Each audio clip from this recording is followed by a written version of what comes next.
పశ్చిమాసియాలో ముదురుతున్న యుద్ధమేఘాలు ప్రపంచ దేశాలను కలవరపెడుతున్న వేళ కీలక పరిణామం చోటు చేసుకుంది.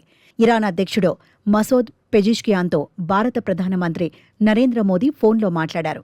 ఈ భీకర యుద్ధం వల్ల సాధారణ పౌరులు ప్రాణాలు కోల్పోవడం, మౌలిక సదుపాయాలు ధ్వంసం కావడంపై ఆయన తీవ్ర ఆందోళన వ్యక్తం చేశారు. ఇరాన్ ప్రాంతంలోని తీవ్రమైన పరిస్థితిని చర్చించడానికి ఆ దేశ అధ్యక్షుడు డాక్టర్ మసూద్ పెజిష్కియాన్తో ప్రధాని మోదీ ఫోన్లో మాట్లాడారు. ఇదే విషయాన్ని మోదీయే ఎక్స్ వేదికగా వెల్లడించారు.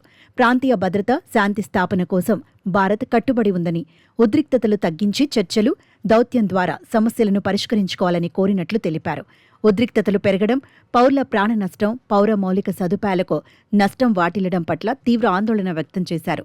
అలాగే వస్తువులు, ఇంధన రవాణాకు అడ్డంకులు లేకుండా చూడటంతో పాటు భారతీయ పౌరుల భద్రత, భారత ప్రధాన ప్రాధాన్యతలుగా ఉన్నాయని ప్రధాని మోదీ పేర్కొన్నారు.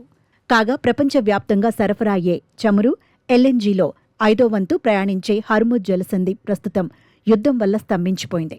భారత్ దిగుమతి చేసుకునే ఎల్పీజీలో 90% ఈ మార్గం నుంచే వస్తుంది. ఇప్పటికే దేశంలోని అనేక రెస్టారెంట్లు గ్యాస్ కొరతను ఎదుర్కొంటున్నాయి. అయితే ప్రజలు ఆందోళన చెందవద్దని, ఇంధన సరఫరాను పర్యవేక్షించేందుకు ఒక ఉన్నత స్థాయి కమిటీని ఏర్పాటు చేసినట్లు ప్రభుత్వం స్పష్టం చేసింది. మరోవైపు హర్ముజ్ జలసంధిలో భారత జెండా ఉన్న నౌకలపై దాడి చేయమని, భారత్కు అనుమతిస్తామని ఇప్పటికే ఇరాన్ ప్రకటించిన విషయాన్ని కూడా కేంద్రం గుర్తు చేసింది. ఇక గత 10 రోజుల్లో Oman, Kuwait, Saudi Arabia, UAE, Israel, Qatar దేశాధినేతలతో ప్రధాని మోదీ మాట్లాడారు. కేవలం ఇరాన్లోనే సుమారు 10,000 మంది, ఇజ్రాయెల్లో 40,000 మంది భారతీయులు ఉన్నారు. వీరి రక్షణ కోసం విదేశాంగ మంత్రి ఎస్ జైశంకర్ కూడా ఇరాన్ విదేశాంగ మంత్రితో నిరంతరం సంప్రదింపులు జరుపుతున్నారు. మరోవైపు ఇరాన్ సైనిక వర్గాలు ప్రపంచ ఆర్థిక వ్యవస్థను దెబ్బతీసేలా సుదీర్ఘకాలం యుద్ధం చేస్తామని హెచ్చరిస్తుండగా అమెరికా అధ్యక్షుడు ట్రంప్ మాత్రం ఇరాన్ పతనం ఖాయమని వార్నింగ్ ఇస్తున్నారు.